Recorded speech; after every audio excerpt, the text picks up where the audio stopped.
तो संसद में 3 तलाक से जुड़ा विधेयक पेश हो चुका है। कुछ राजनीतिक दलों ने इस विधेयक का विरोध भी किया।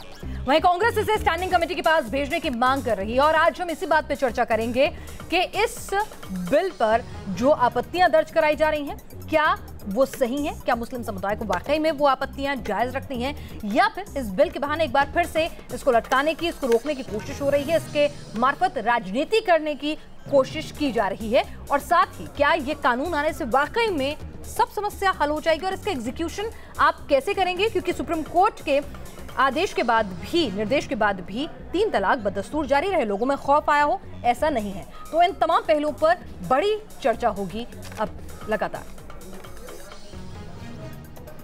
एक पत्नी लेट से उठी तो पति ने कहा तलाक तलाक तलाक, गेट आउट। जैसी की उम्मीद थी, कुछ सांसदों ने बिल का विरोध किया, कुछ ने विधेयक के कुछ प्रावधानों पर आपत्ति जताई, लेकिन वादा पूरा करते हुए सरकार ने 3 तलाक बिल सदन में पेश कर दिया। इस कानून को लाए, इसलिए इस कानून को लाया है। महिला समान अधिकार के लिए सरकार इसे अहम कदम बता रही है। कानून मंत्री रविशंकर प्रसाद की तरफ से बिल पेश किया गया। सबसे पहली मेरी अपील है हिंदुस्तान की सबसे बड़ी पंचायत से कि इस बिल को सियासत के सलाखों से न देखा जाए। ये मुझे पहली अपील करनी है। दूसरी अपील करनी क्या है हमें? हिंदुस्तान की सबसे बड़ी पंचायत से हमें अपील करनी है, इस बिल को दलों की दीवारों में न बांधा जाए। सरकार ने बिल तो पेश कर दिया, लेकिन इस बिल का विरोध भी हो रहा है। सबसे पुरजोर विरोध ऑल इंडिया मजलिस इत्तेहादुल मुस्लिमीन के नेता असदुद्दीन ओवैसी कर रहे हैं। ओवैसी का कहना है कि बिल संविधान के तहत मिले अधिकार के खिलाफ है। इसके अलावा आरजेडी की तरफ से भी बिल का विरोध किया गया है। यह जो 3 तलाक का मामला है, सुप्रीम कोर्ट से कानून बना है, ज्यादा बोलना नहीं है। एक सेकंड, 3 साल का सजा का प्रावधान जो हुआ है ये सही नहीं है। हमारी बहनों का जो राइट है, सरकार के लिए राहत की बात यह है कि कांग्रेस पूरी तरह बिल के खिलाफ नहीं है। हालांकि पार्टी बिल के कुछ प्रावधानों पर सवाल उठा रही है। Kindly refer it to standing committee and give some time and so that elaborate consultations will be there and it will be very good. 3 तलाक को असंवैधानिक बताते हुए सुप्रीम कोर्ट ने इसके खिलाफ 6 महीने के अंदर कानून बनाने का आदेश दिया था। अगर 3 तलाक गैर कानूनी हो गया, कानून बनाने की दिशा में शुरुआत हो चुकी है। सरकार का कहना है कि इस बिल को सियासत के दायरे से ऊपर रखने की जरूरत है। आज सुबह की एक खबर है, रामपुर में टीम न्यूज़ नेशन। पत्नी लेट से उठी, उसको 3 तलाक दे दिया।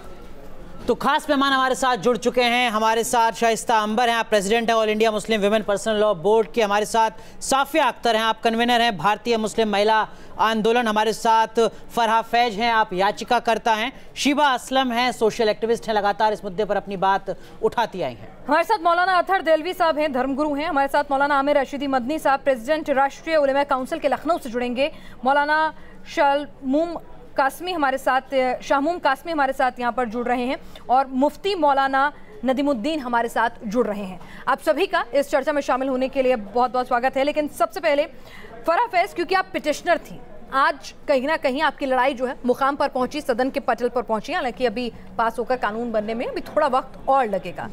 आज आपने सभी पार्टियों के नुमाइंदों की चर्चा इस पर सुनी होगी। आपको लग रहा है कि कुछ पार्टियों का रुख इस पे, इसको लटकाने जैसा है, अटकाने जैसा है, राजनीति हो रही है कुछ पार्टियों द्वारा? ये तो हमेशा से होता आया है। किसी भी इश्यूज को जो है साफ नज़र से नहीं देखा जाता, उसका राजनीतिकरण करने की कोशिश की जाती है।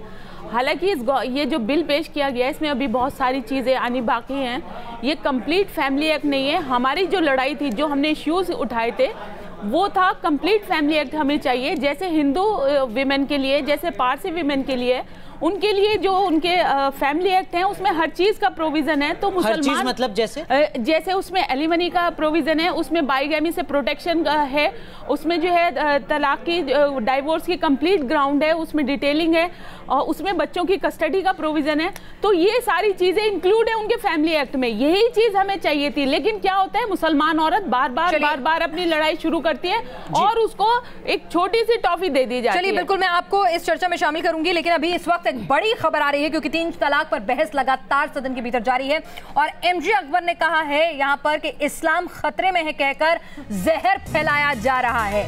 इस्लाम खतरे में है, इस बात को लोगों के दरमियान ले जाकर कहा जा रहा है। क्या कुछ कहा, इस्लाम का कॉन्ट्रैक्ट ईमान से ऊपर है। ये तमाम बातें एमजे अकबर ने, काफी कड़ी बातें यहां पर कही है। क्या कुछ कहा उन्होंने, सुनते हैं पहले। मेरे लिए इशू इससे बड़ा है, और वो है कि तलाक के नाम पे लाखों लोग जो है औरतों को एक खौफ के साए में, खौफ के पर्दे में, खौफ के जाल में जिंदगी भर घेर के रखते हैं। ये बड़ा इशू।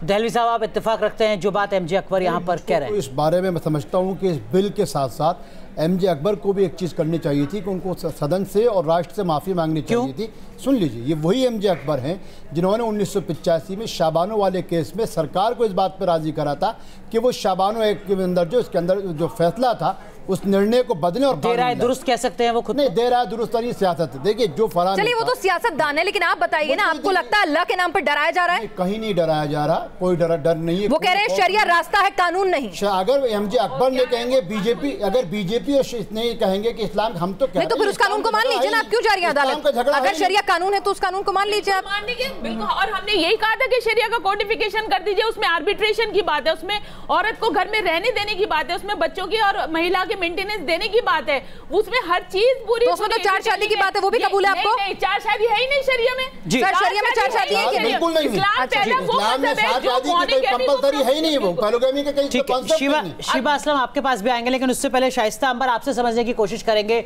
विधेयक आज लोकसभा में पेश हुआ और आज ही उस पर चर्चा की शुरुआत भी हो गई। किस तरीके से आप देखते हैं इस पहल को? क्या वाकई उम्मीद जगती है? इसमें हमें सबसे पहले सुप्रीम कोर्ट और पार्लियामेंट के सभी उन सांसदों को मैं शुक्रिया अदा करूंगी और मैं मुबारकबाद देती हूं कि ये हिंदुस्तान की तारीख़ में एक बहुत बड़ा कदम हुआ है और कहीं ना कहीं अब उन लोगों को डर बैठ गया है कि अब तलाक देना आसान नहीं है, अब हमें सज़ा भी भुगत सकना पड़ता है। तो ये एक बहुत बड़ा खौफ है जो साइकोलॉजिकल तरीके से, मानसिक रूप से अब औरतों को नहीं, अब मर्दों को दबाव में आना पड़ेगा। और ये इस बिल में अभी बहुत सारी चीज़ें क्लियर नहीं है कि सुप्रीम कोर्ट ने जब 3 तलाक को बैन किया है तो तलाक हुआ भी नहीं। रशादी मदनी साहब, क्या मुस्लिम मर्द अब दबाव में आने के लिए तैयार है मानसिक तौर पर सर्वोच्च अदालत की फटकार के बाद और संसद की इस पहल के बाद?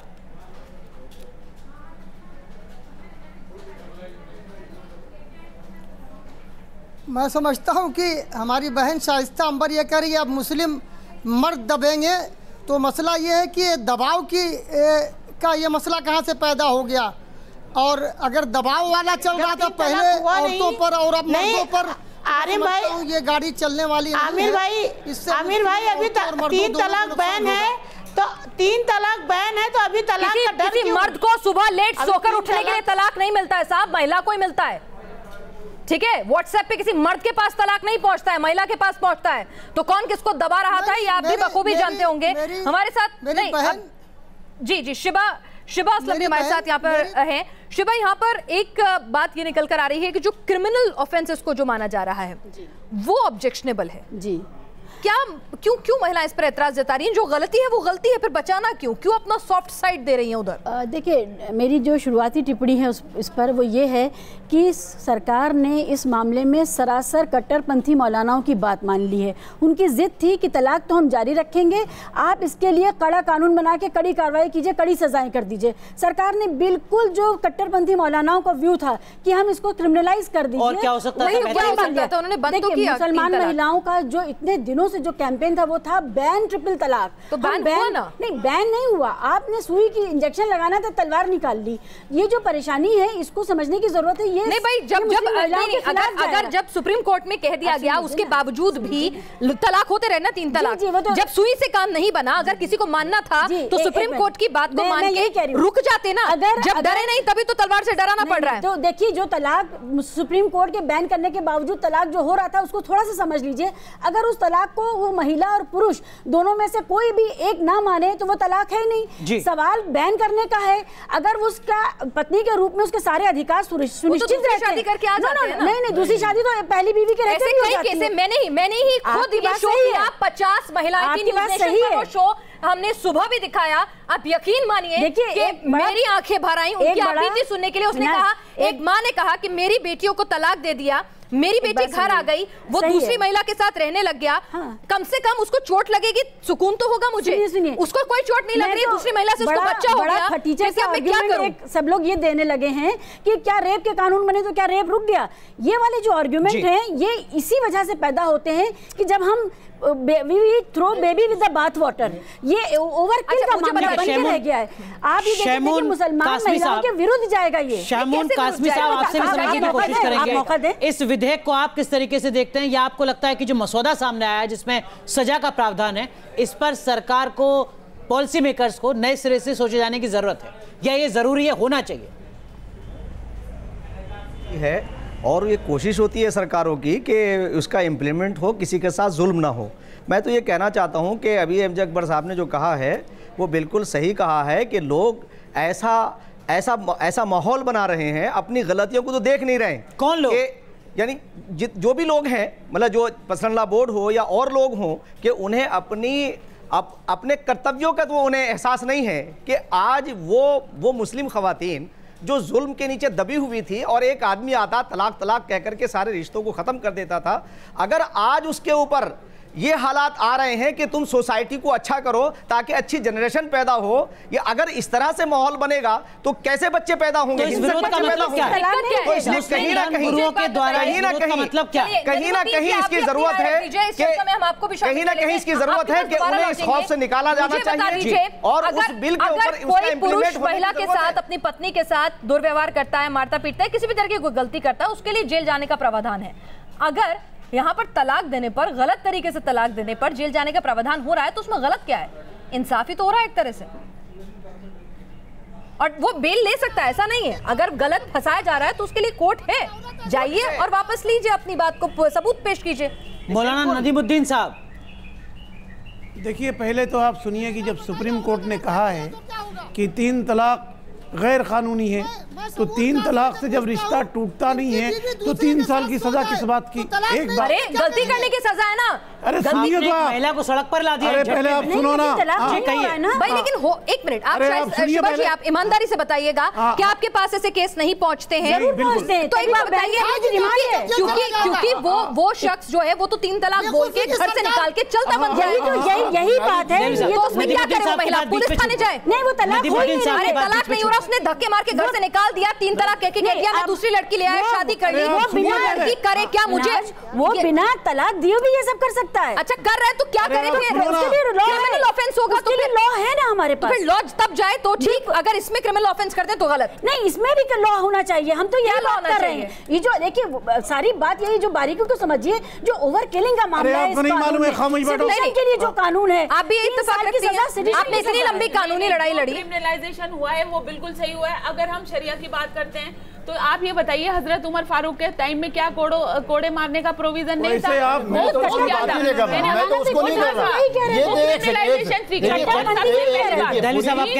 जो सजा है, नदीमुद्दीन साहब आएंगे आपके पास, आपकी बात बीच में आ रही है, माफ कीजिएगा, मैं आता हूँ नदीमुद्दीन साहब आपके पास। जब पूरा केस डिसाइड हो जाएगा, नदीमुद्दीन साहब आते हैं, संघर्ष पूरा केस डिसाइड हो जाएगा, सजा तो शरिया भी देती है। अगर वो ये कह देगा, अगर वो ये कह देगा कि भाई मैंने उसको कौन सजा देगा? शिवा जो बात मेरी बात, मैं नदीमुद्दीन साहब आता हूं आपके पास। उसमें बुनियादी चीज को अनुराग और समझने की जरूरत है। हम सब इस बात को मानते हैं कि ट्रिपल तलाक, सिंगल सेटिंग को यानी तलाक बिदअत कहा जाता है। सुप्रीम कोर्ट ने उस पर प्रतिबंध लगा दिया। जाहिरी बात है, यानी अगर कोई आदमी अपनी बीवी को तलाक कह के सड़क पे लाना चाहेगा, अब नहीं ला सकता है। लेकिन अब 60 मामले हुए हैं, सुन तो लीजिए, अब हो क्या रहा है कि उसको ये मालूम है कि मुझे तो उसको तलाक देनी है और मेरी तलाक हो जाएगी, मैं अगर 3 साल जाऊं और वहां से कोई बैल वगैरह लेके वापस आ जाऊं। हमारा कहना कानून ये होना चाहिए कि ट्रिपल तलाक, सिंगल सिटिंग यानी तलाक बिदअत पे मुकम्मल प्रतिबंध लग गया है। और आपको ना मेरी बात सुन लीजिए, फिर आपके लिए उसमें 2 चीजें होनी, उसमें आर्बिट्रेशन होना चाहिए था, रिकंसल्टेशन की बात होनी चाहिए थी, और जब तक ये मामला वहां चल रहा है वो दूसरी शादी। और सीधे चलते हैं साफिया अख्तर के पास। साफिया, आपसे समझने की कोशिश करेंगे, क्या आपको लगता है कि जो काम 1985 में शाहबानो मामले में नहीं हो पाया, आज वो लगभग 32 साल बाद हो रहा है, तब जबकि एक विधेयक कानून बनने के रास्ते पर आगे बढ़ रहा है?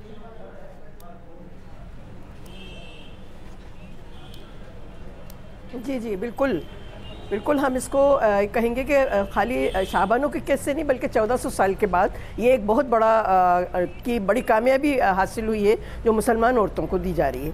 इस सबसे बड़ी बात तो ये है कि जब से ये तलाक का मुद्दा छिड़ा और सुप्रीम कोर्ट तक पहुंचा और आज पार्लियामेंट तक ये बिल पास होने के लिए आया हुआ है, तो जब से लेके हमें एक तो इसको बिल्कुल सियासी मुद्दा बना लिया गया। सियासत के ये कांग्रेस ने ये किया और बीजेपी ने ये किया और इस पार्टी ने ये किया, तो ये एक सियासी मुद्दा नहीं है, ये मुद्दा है औरत की इज्जत का, उसके वजूद का।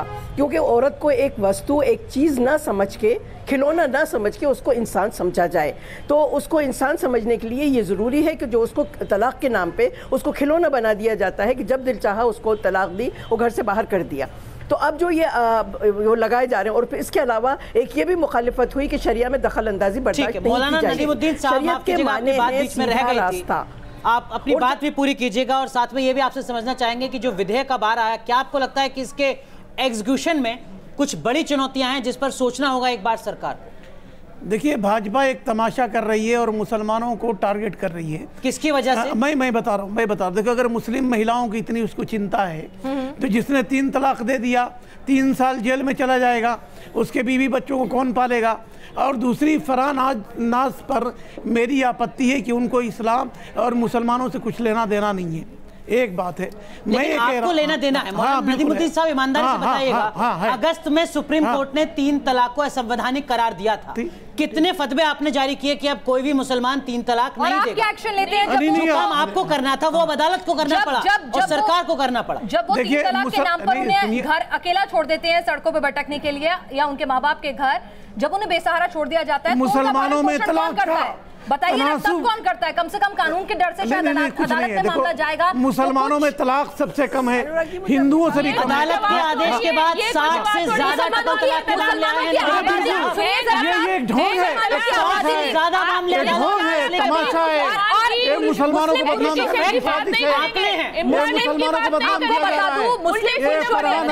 साहब, अदालत के फैसले के बाद 60 मामले आए हैं ट्रिपल तलाक के। मुस्लिमों की आबादी कम है तो 60 मामले मुकाबले उनके तलाक के मामले कम होंगे जब शादियां कम होंगी, तलाक के मामले हैं। और जरा एक चीज और सुन लीजिए कि मुस्लिम समुदाय में भी एक पुरुष तलाकशुदा है तो 3-4 महिलाएं उसके ऊपर तलाकशुदा चलकर आती हैं। अगर एक रेशो देखा जाएगा तो मुसलमानों के खिलाफ हमारा खुशी होती है। हमारा इंटरनल, क्या आपने अपने इंटरनल इश्यू को खुद बेहतर तरीके से सुलझाने की कोशिश की? ये एक सवाल है। यही सवाल है। बिल्कुल सही सवाल। क्या धर्मगुरु जिम्मेदार हैं इस हालात के लिए कि मामला अदालत में जाए और सरकार कानून बनाए? बहुत संक्षेप में, all India Muslim personal law board, Mushawarat, इन सब लोगों ने हम यहाँ तक पहुँचा दिया और खुद अपने पैरों पे कुल्हाड़ी मारी है। इन लोगों को चाहिए था, ये सिर्फ एक बयान से मसले को हल कर सकते थे और उसके बाद रुझान में परिवर्तन शुरू हो जाता। इनकी जिद थी कि आप क्रिमिनलाइज कीजिए। लेकिन चलिए रेखा जी हमारे साथ वरिष्ठ वकील रेखा जी भी इस वक्त जुड़ गई है। रेखा जी, यहाँ पर मुस्लिम समुदाय के बहुत से लोगों को, महिलाओं को भी ये डर है कि भाई अगर आप इसको क्रिमिनल ऑफेंस कर देंगे, पति अगर चला जाएगा जेल में, महिलाओं को उनका भरण पोषण कौन करेगा? जब वो कमाएगा ही नहीं तो उसके पास सीधा सा है कि वो कैसे दे उनका गुजारा भत्ता? मुस्लिम महिलाओं को क्या दिक्कत है? डर पैदा करा रही हैं। एक सेकंड रुकिए, जरा सुन लीजिए, आपकी बात पूरी सुनी ना, आप जरा सुन लीजिए। कानून के जानकार क्या कहते हैं? देश में कानून भी है सर्वोपरि। जी रेखा जी बोलिए। समझ पाई क्योंकि बीच में बोल रहे थे। रेखा अग्रवाल, इस ट्रिपल तलाक को क्रिमिनल ऑफेंस बनाने को लेकर कुछ आशंका है कि अगर वो पति जिसने तलाक दिया है वो जेल में होगा तो उस पीड़िता को मुआवजा कैसे मिलेगा? क्या उसको सुनवाई का हक होगा या नहीं होगा? ट्रिपल तलाक को क्रिमिनल ऑफेंस बनाने को लेकर कुछ सवाल जो खड़े होते हैं उस पर आप क्या कहती हैं? मैं बिल्कुल इसको सही मानती हूँ, क्योंकि जिस तरीके से मुस्लिम महिलाओं के ऊपर कहर ढा रखा था इतने सालों तक, इतने सदियों तक चलता आ रहा है, जब तक कोई इस तरह का स्ट्रिंजेंट मेजर नहीं लिया जाएगा, उसको एक फौजदारी का मामला नहीं मानेंगे, तब तक ये एक तरह का डिटरेंट नहीं होगा। मैडम, सिविल प्लीज अब बीच में मत बोलिए, मैं आपको बीच में बोलिए। रेखा जी आप बोलिए, ये क्या तरीका है आपका? कुछ बोलिए रेखा जी। देखिए, जब तक आप इसको डिटरेंट नहीं, ये भगवान, हिंदू महिला के पास गौरी एक्ट चला जाती है अदालत में। एक रशादी साहब, हम भी चले जाते हैं। शांति रखिए रशादी साहब, हम भी चले जाते हैं। देखिए, इन्होंने सारी कमान अपने हाथ में रखी है। जब तक आप रशादी साहब, हम भी चले जाते हैं। मगर क्या सुलभ है, ये आपको कोई हक नहीं है मुस्लिम औरतों के बारे में बात करने का। नदीमुद्दीन साहब ये आप तो महिलाओं के लिए कानून बनाइए। रेखा जी साहब ऐसे बांट नहीं सकते। ये सवाल करेगा और ये सवाल नहीं करेगा। आप कहेंगे कि मैं भी सवाल ना करूं आपसे, क्यों नहीं बांट सकते? तो आप कहेंगे कि मैं भी आपसे सवाल ना करूं, फिनांस भी आपसे सवाल ना करें। ऐसा आप एक बात सुनिए, मेरी बात आपसे सवाल किया गया, आपने जवाब दिया, अब रेखा जी से सवाल हो रहा है और उन्हें जवाब देने दीजिए। वो वकील हैं, वकील की हैसियत से जवाब दे रही हैं। और देश कानून पे चलता है, आज भी हिंदुस्तान कानून पे चलता है, देश के संविधान पे चलता है। थोड़ी देर के लिए अब आप चुप रहेंगे। रेखा जी बोलिए आप अपनी बात। संविधान ने आप थोड़ी देर के लिए चुप रहेंगे। रेखा जी बोलिए, आप सुन लीजिए जरा एक बार। बोर्ड को कोई संविधान देखिए, चाहे वो हिंदू महिला हो, जी रेखा जी बोलिए, चाहे वो हिंदू महिला कानून है। अब यहाँ पे सब चिल्लाते ही रहते हैं। बोलिए बोलिए। देखिए, जब चाहे वो हिंदू महिला हो, चाहे वो मुसलमान महिला हो, चाहे वो पारसी हो, चाहे वो सिख हो, चाहे वो ईसाई हो, सबसे ऊपर हमारा संविधान है। देश का संविधान सबसे ऊपर। जी, देश के संविधान के तहत हर एक को बराबरी का है, चाहे वो पुरुष हो, चाहे वो महिला हो, चाहे वो किसी भी। सरकार की नियत और नीति का मसला है। अगर आप यहाँ पर बैठ के इतनी मुखर तौर पे कुछ भी बोले जा रहे हैं ना, ये आजादी भी आपको देश का संविधान देता है, विचारों के अभिव्यक्ति की आजादी। शादी साहब ऐसे कैसे आप क्या कर सकते हैं कि हिंदू है तो वो मुस्लिम के मुद्दे पर बात नहीं करेगा? रुकिएगा, शाइस्ता अंबर जी कुछ ऐसे ही, एक सेकंड, शाइस्ता अंबर जी कुछ ऐसे ही धर्मगुरु हैं जो शायद इसी तरह की बातें करते हैं और नतीजा ये होता है जो आज एमजे अकबर ने भी कहा कि इस्लाम बदनाम होता है, आज हमें डराया जा रहा है, टीवी पे नहीं बोलने दिया जा रहा है। और आज अकबर ने शाइस्ता अंबर ऐसे धर्म गुरु ही मुस्लिम धर्म पर सवाल खड़ा करते रहे। इस शोर शराबे में अपनी बात नहीं कह पाऊंगी। जी बोले। देखिए, ये वाकई में जैसे हमारी बहन सफिया साहिबा ने कहा कि 13 साल के बाद ये हम लोगों को हक मिला है, क्योंकि अहद नबी हुजूर करीम सल्लल्लाहु अलैहि वसल्लम के ज़माने में लोग अल्लाह के अहकामात की ज़रा सी बात पे पूछते थे मोहम्मद रसूलुल्लाह सल्लल्लाहु अलैहि वसल्लम से और खुलफाए राशिदीन से पूछते थे।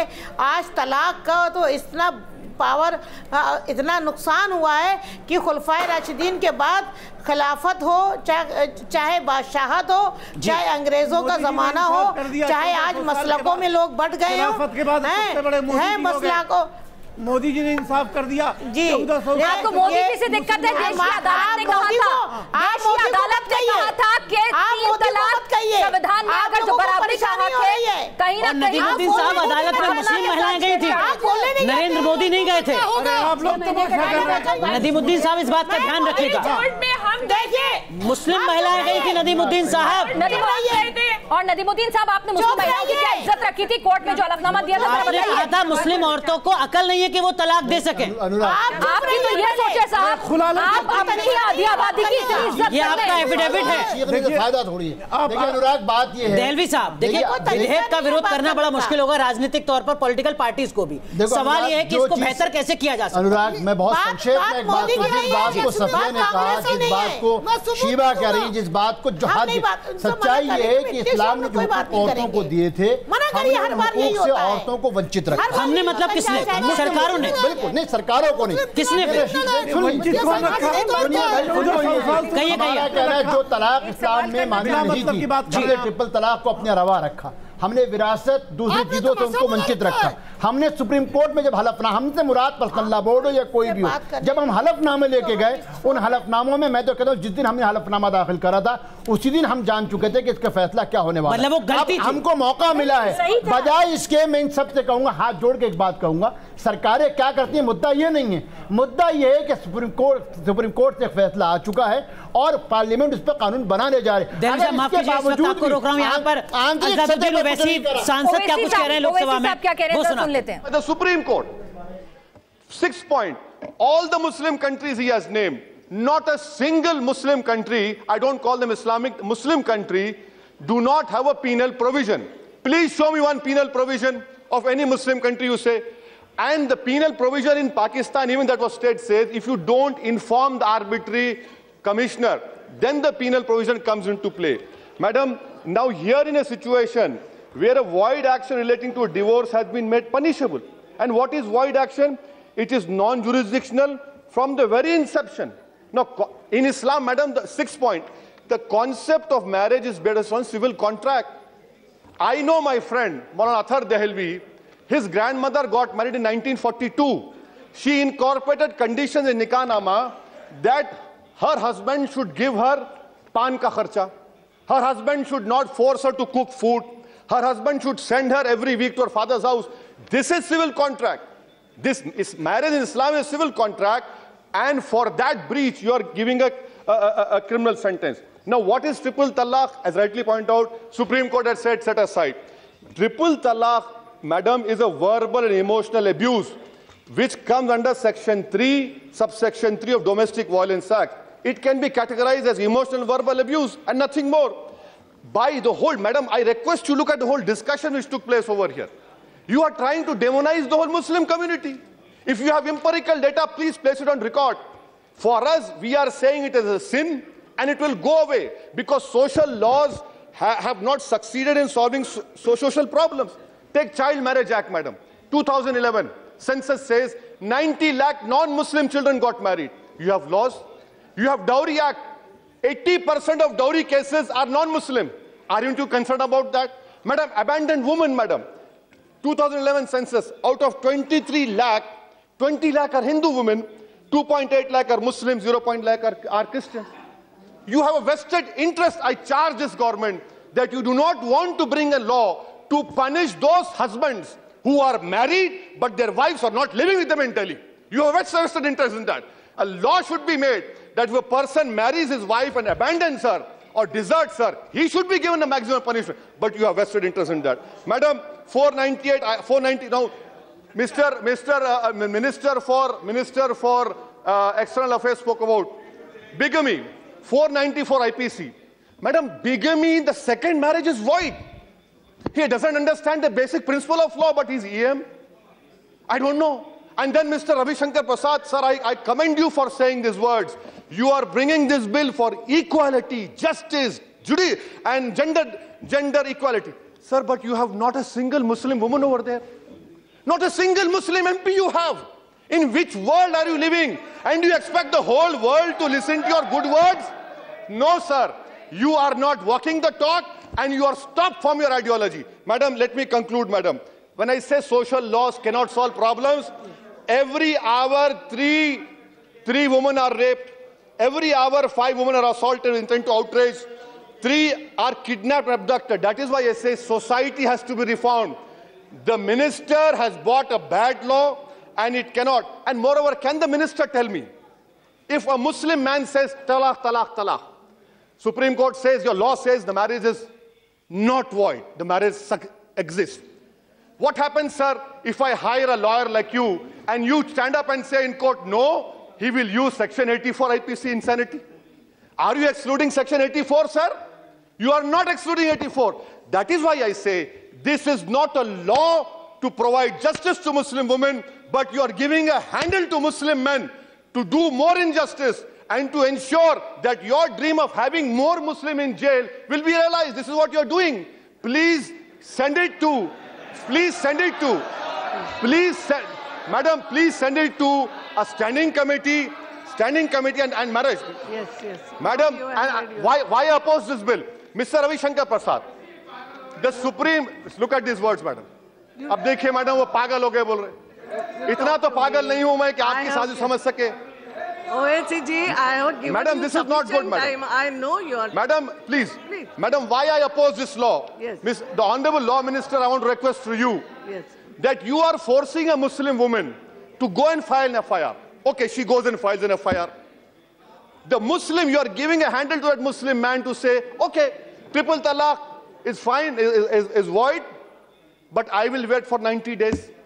What will happen after 90 days? Sushmita was right. If you are true to your intentions, provide a financial memorandum, create a corpus of 1,000 crores and do it. Lastly, madam, I end by saying, एक कहानी में बचपन में पढ़ा था madam. वो कहानी क्या थी कि नदी के किनारे बहुत से पानी में मछलियां बह रही थी और पानी को एंजॉय कर रही थी. एक बंदर आया और बंदर आके उन मछलियों को निकालना शुरू किया और बाहर रखता गया पत्थर के ऊपर. वो मछलियां मरती रहीं. किसी ने आकर उस बंदर से पूछा कि भैया क्या कर रहा है तू, मच्छियों को पानी से क्यों निकाल रहा है? तो बंदर ने कहा मैं इनको बचा रहा हूं. आप वही कानून बना रहे हैं, आप बचा रहे नहीं बल्कि खवातीन पर जुल्म कर रहे हैं। That is why I oppose this act madam. Thank you. Dehlvi साहब, आपसे समझने की कोशिश करेंगे। देखिए, पुराने कानून बने हुए हैं अलग अलग मुद्दों को लेकर और उनका बेहतर इंप्लीमेंटेशन नहीं हो रहा है। इसका मतलब ये तो नहीं है कि आप नया कानून मत बनाइए। सवाल ये है कि इस नए कानून को कैसे बेहतर बनाया जा सकता है। देखिए, मुझको खुशी की बात है कि आज की पार्लियामेंट्री डिबेट में उन्होंने मुझको मेंशन किया। और 1930, देखिए, इस्लाम के नज़दीक शादी एक कॉन्ट्रैक्ट है और मुस्लिम पर्सनल लॉ बोर्ड, ये हमारे उलमा, मैं सब कह रहा हूँ, हमारी गलती ये थी कि हमने इस कॉन्ट्रैक्ट में औरतों के हक को लगातार नजरअंदाज किया। और इस बात का एहसास तब है जब अदालत से फटकार लगी। और अनुराग, बिल्कुल, और उसमें ये था, मुफ्ती साहब हमारे काबिल तरीन मुफ्ती रशीदी साहब वगैरह मौजूद हैं। जब आप पहुंचे तब भी ऐसा नहीं था कि नहीं रखा गया, मैं मानता हूं। आपने वहां कहा महिलाओं में अक्ल कम होती है। मैंने कहा महिलाओं में कहा कि अक्ल कम होती है। मुस्लिम पर्सनल लॉ बोर्ड ने कहीं ऐसा तो नहीं आप जेल जाने का डर है तो आप इतना मान लेते हैं, ये वाला छोड़ देते हैं। मैं यहाँ मुस्लिम पर्सनल लॉ बोर्ड का प्रवक्ता नहीं हूँ, लेकिन मुस्लिम पर्सनल लॉ बोर्ड के जो कमेंट थे वो इंतहाई बचकाना थे, औरतों की इज्जत के खिलाफ थे। यहाँ रशीदी साहब हो, मुफ्ती साहब हो, शमून हो, कोई भी हो, हम इस बात को मानते हैं कि औरतों के हुकूक को समझाने में हम नाकाम रहे और उस नहूसत की वजह से आज जो कुछ हालात बने उसी को। फैज जी, क्या आपको लगता है कि कई बार कड़ी कानून की, कड़ी दवाई की जरूरत होती है डर पैदा करने के लिए, खौफ पैदा करने के लिए, और इसलिए क्रिमिनल ऑफेंस माना जाना जरूरी है? बिल्कुल, मेरे हिसाब से तो बिल्कुल सही बात हुई है। जब तक इसका क्रिमिनलाइजेशन नहीं होता तब तक एक डर और खौफ पैदा नहीं होता। आज कम से कम ये सब लोग इस बात को एक्सेप्ट कर रहे हैं कि हाँ, हमसे गलती हुई है। ये कब एक्सेप्ट, अब 70 साल हो गए हमें आजाद, आज तक कभी किसी को इस चीज को रियलाइज करने की जरूरत महसूस नहीं हुई है। अब कम से कम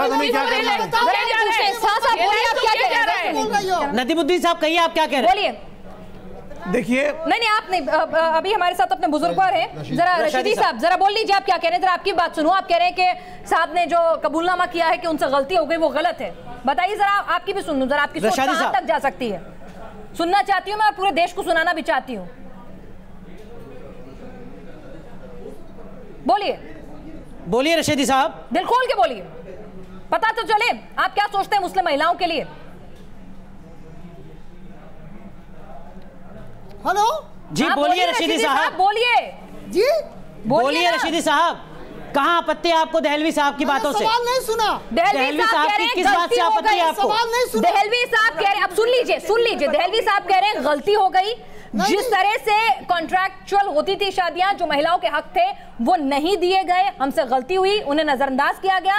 दहलवी साहब कह रहे हैं कि अदालत में जब आपने हलफनामा दायर कर कहा कि महिलाओं में उतनी अकल नहीं होती कि वो तलाक दे सके, वो कह रहे हैं कि मुस्लिम धर्मगुरु न्याय नहीं कर पाए मुस्लिम महिलाओं के साथ। वो निहायती बचकाना था। पर्सनल लॉ बोर्ड ने बिल्कुल वो कर, पर्सनल लॉ बोर्ड ने बचकाना हरकत की थी, वो बात कहकर। बताइए अब आपको क्या कहना है? जिन साहब गलती मानेंगे अपनी? जिन साहब ने ये बात हलफनामे में दी, अगर दहलवी साहब की दूसरी बात से मेरी आपत्ति थी, इस बात से आपत्ति नहीं थी। चलिए, ये तो आप मान रहे हैं कि मुस्लिम पर्सनल लॉ बोर्ड ने गलतियां की हैं। आप कह रहे हैं कुछ गलतियां की हैं। जो कहे औरतों को अकल नहीं होती, ये बातें गलत थी, गलत कहीं नहीं कहनी चाहिए थी। माफी मांगिए मुस्लिम समुदाय की औरतों से, बोलिए कि हम शर्मिंदा हैं, हमसे गलती हो गई, हमने आपको कहा।